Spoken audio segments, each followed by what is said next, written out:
So, welcome to the 12th Annual Biblio Art Award. This started in 2009 as a way of getting rid of old books, and it's grown and changed into an entirely different beast. And this year we've, because of COVID, we've based it around Australian fiction released in the last 18 months because we're aware of authors missing out on launches and all the usual book tours and everything else. So each of the artists this year was allocated a book, and each of the artworks is inspired by the book that they allocated.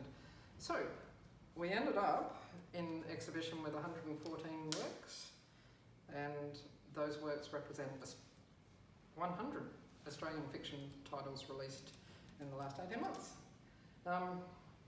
So a sincere thank you to all of the artists who entered. You've all been fabulous to work with, and it's been brilliant to pull this show together. I've had a lot of fun with it. It's been difficult. I don't enjoy the process of telling people that their work won't be exhibited in the gallery. It doesn't mean that your work has failed or anything like that. It just means that we simply don't have the space. We looked at options of hiring venues around town, all sorts of ideas, but decided it was all too hard, and I just needed to put on my big pants and eliminate, get it down to a size that we could manage. So I did say I'd go to 70. I have chosen 114 works of the 250 or so that were submitted. So congratulations to all of you. Everyone who submitted something, you've won already. So thank you. So we've got several categories this year. We've got new sponsors that have come on board, and we obviously need to thank them very much. First off, we should thank the Merry Jig Inn and Restaurant for providing comfort and care and accommodation to our guest judges of the Grand Prize. We also have Karen Foster, who's a local identity counsellor and brand wizard. She's going to judge a youth award as well as a women's prize. Then we have Rob McDonald, author of The Nancys, who is sponsoring the Rainbow Prize, and the Warrnambool Art Gallery have kindly come on board this year, and they are sponsoring a local artist prize.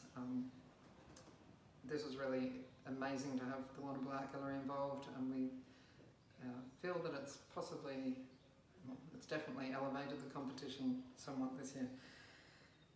And then we have the grand prize, and that's with our judges, Dr. Rob Grenfell and Genevieve Lilley. Okay, so I've chosen my favourite piece, although there were so many incredible entries, but this particular one is called Storylines to Belonging. It's by Jill Edwards and inspired by a book called The Yield by Tara June Winch. And what really has drawn me to this is its subtlety and its gentleness. And I feel that it's an incredibly thoughtful piece, and it really tells an incredible story and just makes me want to dive into it and really immerse myself. So congratulations, Jill. It's a beautiful, exquisite piece of work. Hi, I'm Vanessa Gerrans. I'm the director at the Warrnambool Art Gallery, and I'm here with Aaron. Aaron Bradbrook, the curator of exhibitions and outreach at the Warrnambool Art Gallery. And we've been judging the Biblio Art Prize this year. We sought to sponsor the prize in this time of COVID as a way of supporting artists in the region, particularly as our mission at the gallery is to continue and transform the cultural life of Southwest Victoria. And we're always happy to support this prize. It's beautiful, it's full of amazing responses from all over the world actually, and we've laboured over our selection, but we're here to announce $1,500, of which first prize will receive $1,000 and second prize will receive $500. So to announce second prize winner, would you like to do the... Yeah, so second prize winner is by Robert Gatt from Port Fairy with his work titled Turning Pages. I think it's a really clever work that really, you know, enmeshes two ideas and two personalities and two identities. And I think making it interactive is a really clever way of doing that. It's a very explicit way of working with ideas. So I think congratulations, Robert. Well done. Congratulations. And for the first prize winner, we've selected this work, which we're standing next to, by Helen Bunyan, which is Exhibit Extraordinaire, The Telling Bones, which is inspired by Mammoth, written by Chris Flynn. And we love this one. We're very much in agreement. And yeah, it's a gorgeous little detailed diorama, very fitting for a museum selection actually, but we're happy with that. Yeah. No, I think it's a perfect choice, and I just think about how great this award in general is. You know, part of being in isolation. I mean, what better way to sit down at your home and read a book and make some artwork? So, congratulations to Blarney Books for doing it, and congratulations to Helen for doing such sophisticated little work that's so intricately detailed and yeah. Congratulations. Well done. Thank you. I'm very happy to announce the winner of the Rainbow Prize in the Biblio Art Exhibition for 2020. This is the first time we're running the Rainbow Prize, so it's for a queer author or queer artist. And it is The Witch's Shack by Quince Francis, which is based on Alison Evans' book, Euphoria Kids. So congratulations, Quince. Love this artwork, love the connection to the story, and also just the feeling and heart involved with it, as well as the technique. So congratulations.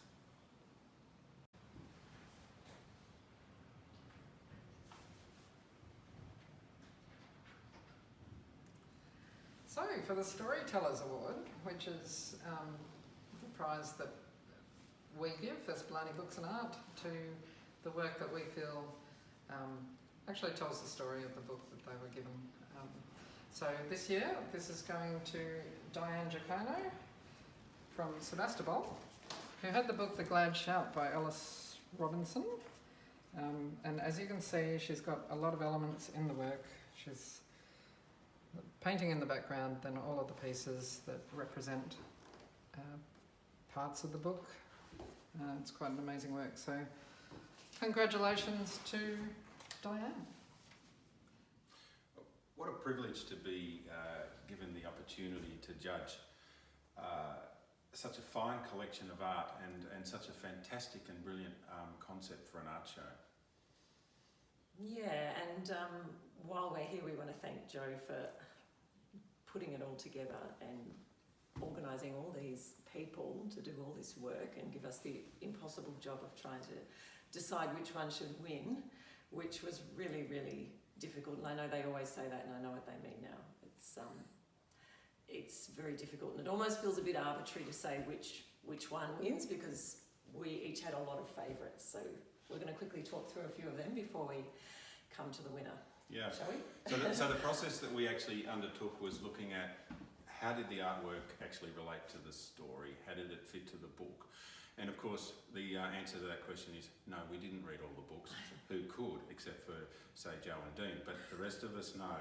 On the other side of that is what was striking about the piece of work, and technically what was in fact actually brought out in the piece of work as well, which was also important. So we ended up with a meticulous list and scoring of that, and then we looked at our shortlist together and then started to merge those. So somewhere along the line we actually did come down with a shortlist from 114 pieces. Mm-hmm. Shall we have a look at some of our favourites? Let's have a look at some of our favourites. I had nearly about 50% of them were my favourites. I love this one, which is a tapestry weaving of the book Return Ticket, which I'm going to read.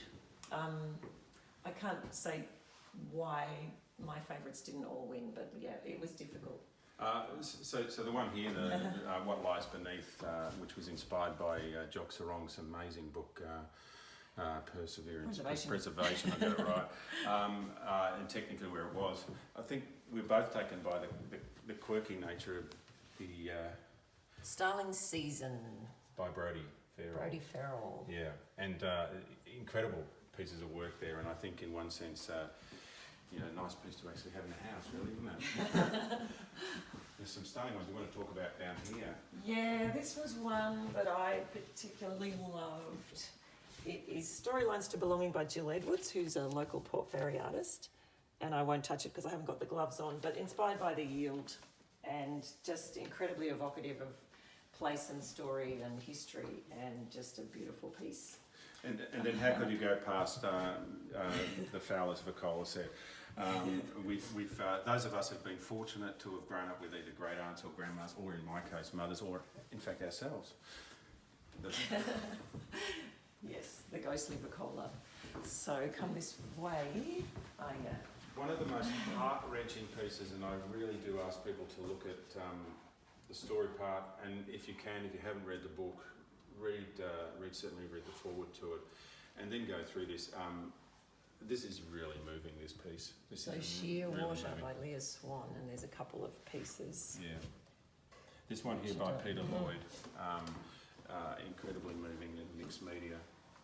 And this was on both our shortlists too, which we're almost a bit surprised because it looks quite dark. This is Goodbye F Minor by Warren Bonnet, inspired by Act of Grace by Anna Crien, which is just a beautifully painted portrait, a sort of stylized scene from the book, I guess, which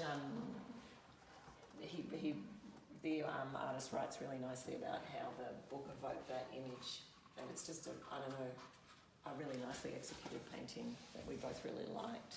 Yeah, and Hidden in the Forest. Yeah. Hidden in the Forest was Jane. It's a amazing print by Judy Watson. And it's Jane Austen, isn't it? Jane in Love by Rachel Giverny. But based on Jane Austen. Jane Austen. Technically an exciting piece here of using pear and getting the imprints onto the paper. This was exciting piece of how that's going through Pear Tree School, and the book that it's attached to about what it means. So it's, this one here again connected so strongly to the story of these children who seem to have been in an experiment. So I won't take the... Yeah, we need to read that book. we haven't gotten to it. So many beautiful things. It's really hard. Again, I could have put nearly all of these on my short list, so we won't go into too much detail. As I said, incredible amount of skill and talent and so much work. And so like a standout to the vase here, about using ceramics to in fact actually express a book and other things. It's in fact actually a phenomenal piece of work as it stands. Okay, let's go. There are a number of books. Yeah, this is a beautiful one. Wordless in a Strange Land by Liz Powell, inspired by Shepherd. So, beautiful images of Australian flora and fauna based on a story about a young convict who came out early on in Australian history. But when you look at it as a piece, I mean, unbelievable. You sort of say, how did they do this? Mm-hmm. It's a great piece of work. Some other favourites that we had down here. Yeah, sure. Move on.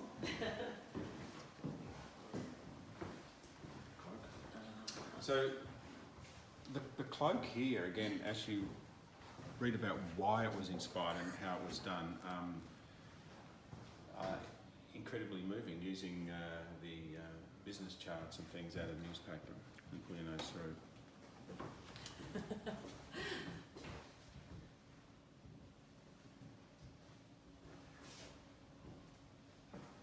And this was another one we both really liked. Again, a very evocative painting that the artist, Evelyn Doyle, from the book A Constant Hum by Alice Bishop, evoking the loneliness that everybody experiences. I don't know, it just seemed a very powerful piece. Yeah. And I had some favourites there that Rob didn't, but Want to talk about that one? Well, I could talk about this one here again, the linkage of this, because this really hits you, and it really hits you because it's also depicting, well, the inhumanity that occurred during the Holocaust and how the story came through. I'm sure that a lot of people will be challenged by this piece and asking about it, but when you understand the story that's behind it, it's a very moving piece.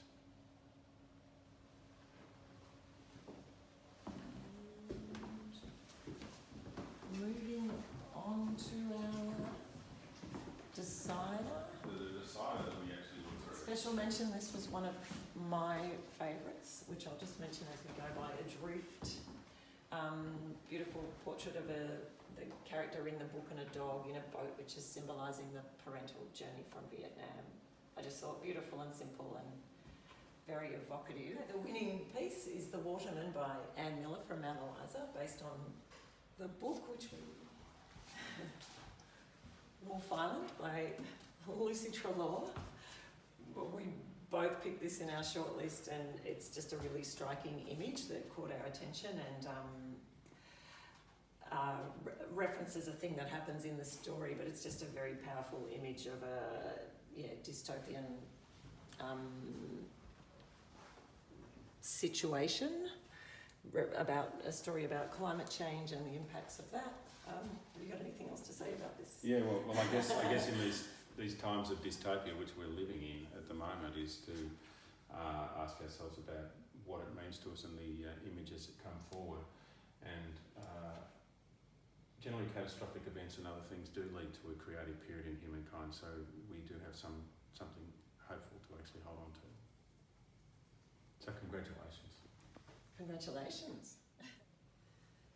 There are still 2 more prizes to the Biblio Art show, still to come. One of those is the Starving Artist Prize, which is sponsored by Louise North Wine Merchant and Pete Charlton of Coffin Sally Pizza. Between them, they're offering a sustenance package for an artist that they choose. And at the end of January, we have the People's Choice Award, so we'll be counting up the votes that go in the box in the exhibition itself. So that's a wrap. Thank you so much to everyone, and everyone who visits the exhibition and shows their support. We appreciate you too. Thank you.